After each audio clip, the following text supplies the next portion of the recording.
அஸ்ஸலாமு அலைக்கும் வரஹ்மத்துல்லாஹி தஆலா வபரகாத்துஹு. அஊது பில்லாஹி மினஷ் ஷைத்தானிர் ரஜீம். பிஸ்மில்லாஹிர் ரஹ்மானிர் ரஹீம்.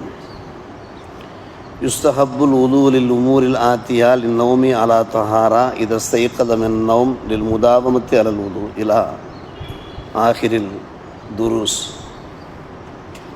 இன்றைய ஃபிக்ஹ் பாடத்தில் எந்தெந்த சமயங்களில் எல்லாம் ஒழு செய்வது முஸ்தஹப்பாக இருக்கிறது, நன்மை தரத்தக்கதாக இருக்கிறது என்பது பற்றி நமக்கு எடுத்துரைக்கப்படுகிறது. நாம் விளங்கி வைத்திருக்கிறோம், தொழுகைக்கு முன்னாலே ஒழுவெடுக்க வேண்டும் அவசியம் என்று விளங்கி வைத்திருக்கிறோம். சரியான ஒரு விஷயம்தான். உதுவின்றி நிச்சயமாக தொழுகை கூடாது, அனைவரும் அறிந்த ஒரு விஷயம்தான். ஆனால் சில சந்தர்ப்பங்கள் இருக்கின்றன. அந்த சந்தர்ப்பங்களில் நாம் ஒழு செய்துவிட்டு ஒரு காரியத்தை நாம் துவங்கினோம் என்றால் அந்த காரியம் வெற்றிக்குரியதாக ஆகும், அல்லாஹ் ரசூலுக்கு பொருத்தமானதாக, திருப்தியை தரக்கூடியதாக ஆகும்.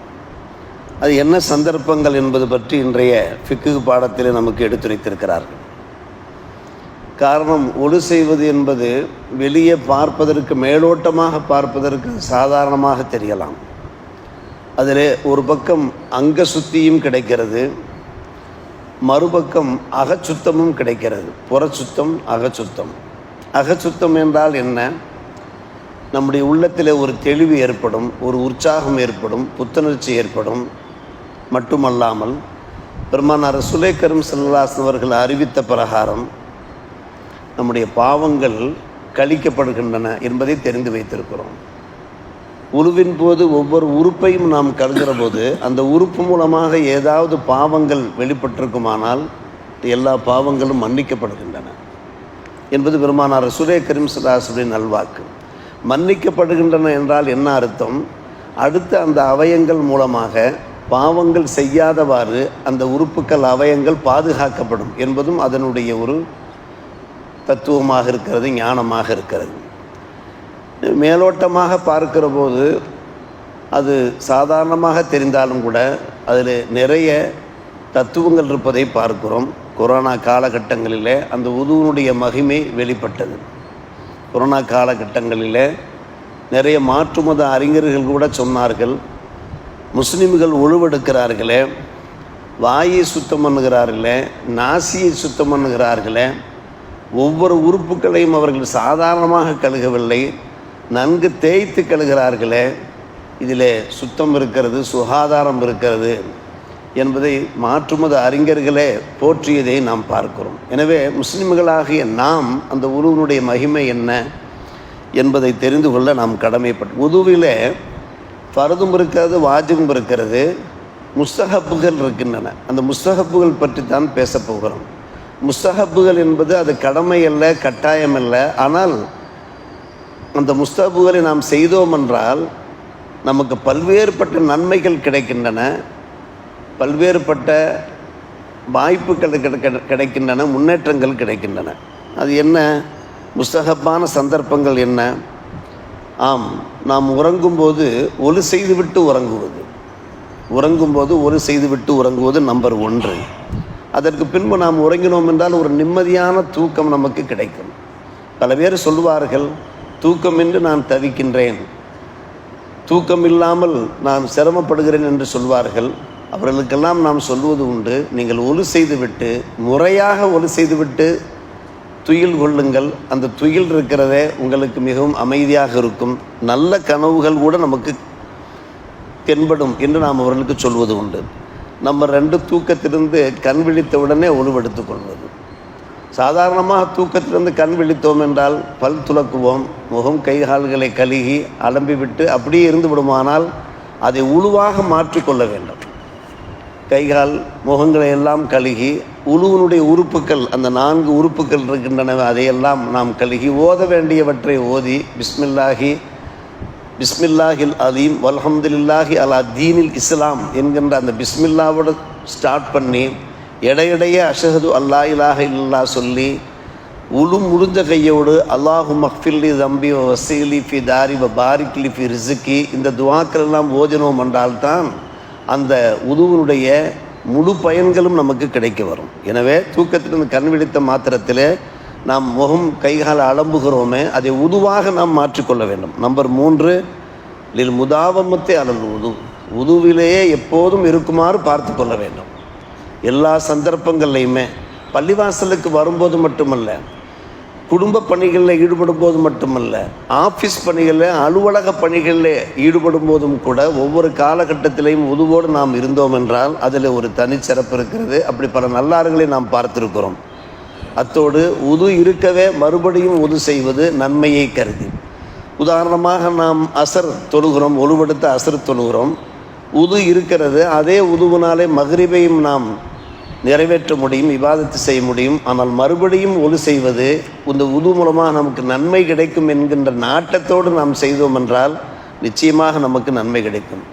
மிக முக்கியமான ஒரு விஷயம், ஏதாவது தப்பான பேச்சுக்கள் பேசிவிட்டோம் என்றால் நாம் ஒழுவெடுத்து கொள்ள வேண்டும். யாரையாவது புறம் பேசி விடுவது உண்டு, கோல் சொல்லி விடுவது உண்டு, அல்லது பொய்யான பேச்சுக்களை பேசிவிடுவது உண்டு. அதன் காரணமாக நம்முடைய மனசு அழுக்காகி விடுகிறது, நம்முடைய நாவு அசுத்தமாகி விடுகிறது. எனவே அந்த பாவங்களிலிருந்து நாம் விடுபட வேண்டுமென்றால் உழு நமக்கு ஒரு சிறந்த காரணமாக இருக்கிறது, உது ஒரு பரிகாரமாக இருக்கிறது என்று தான் நாம் சொல்ல வேண்டும். அதற்கு பின்பு நம்முடைய நாவு இருக்கிறதே, புறம் பேச, கோல் சொல்ல, பொய்யுரைக்க நாவு முன் வராது. எந்த ஒரு பாவத்தை செய்தாலும் கூட அந்த உழு செய்து விடுவது மிக முஸ்தஹப்பான ஒரு விஷயம். அடுத்து ஒரு விஷயம், அருவருப்பான பாடல்கள் பாடக்கூடாது, ஆபாசமான பாடல்கள் பாடக்கூடாது. இன்றைக்கு வருகிற அந்த சினிமா பாடல்கள் எல்லாம் கேட்பதற்கு சகிக்கின்ற முறையிலே கிடையாது. எனவே அப்படி ஏதாவது நாம் அருவருப்பான பாடல்களை பாடிவிட்டோம் என்றால் நம்முடைய நாவு சுத்தப்பட வேண்டும்.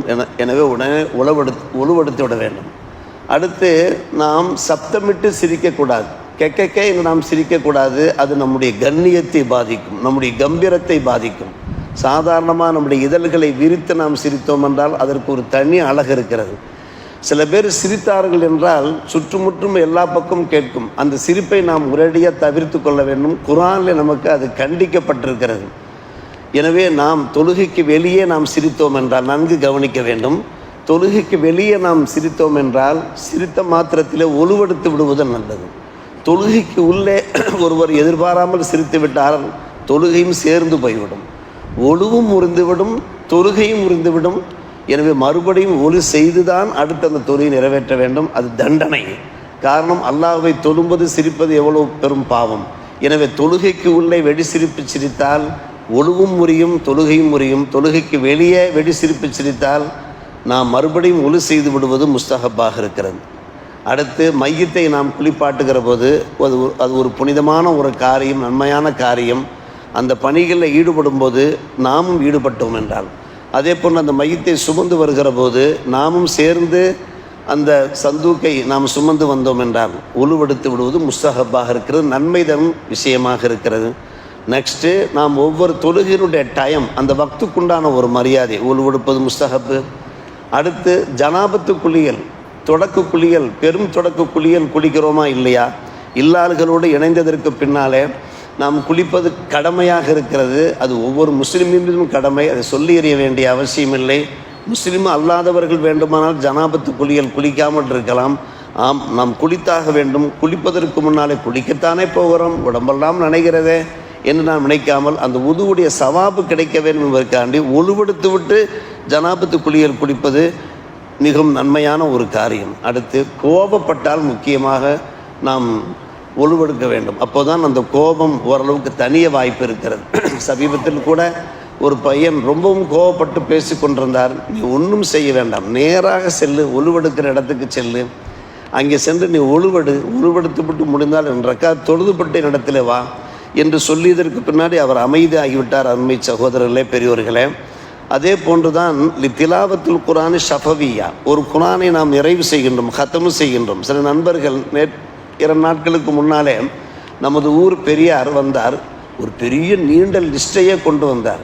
அதில் நம்முடைய முன்னோர்களை இத்தனை பேருக்கு நான் குர்ஆன் ஷரீஃப் ஓதிருக்கிறேன் என்று ஒவ்வொருவருக்காக அவருடைய பணியே என்னவென்றால் எப்போதும் குர்ஆன் ஓதி கொண்டிருப்பது. யாருக்காக ஓதுகிறார் என்றால், மூதாதையர்கள் என்றால் யார் இந்த பள்ளிவாசலில் நிர்வாகிகளாக இருந்தார்களோ, மதரசாவில் நிர்வாகிகளாக இருந்தார்களோ, ஊருக்கு யாரெல்லாம் உழைத்தவர்களாக இருந்தார்களோ அவர்களுடைய பேர் லிஸ்ட்டை, நீண்ட லிஸ்ட்டை வைத்திருக்கிறார். ஒவ்வொருவருக்கும் அவர் குர்ஆன் ஓதுகிறார். நான் ஓதினால் என் பிள்ளைகள், எனக்கு பின்னாடி உள்ளவர்கள் எனக்கு ஓதுவார்கள் ஹஜரத் என்று.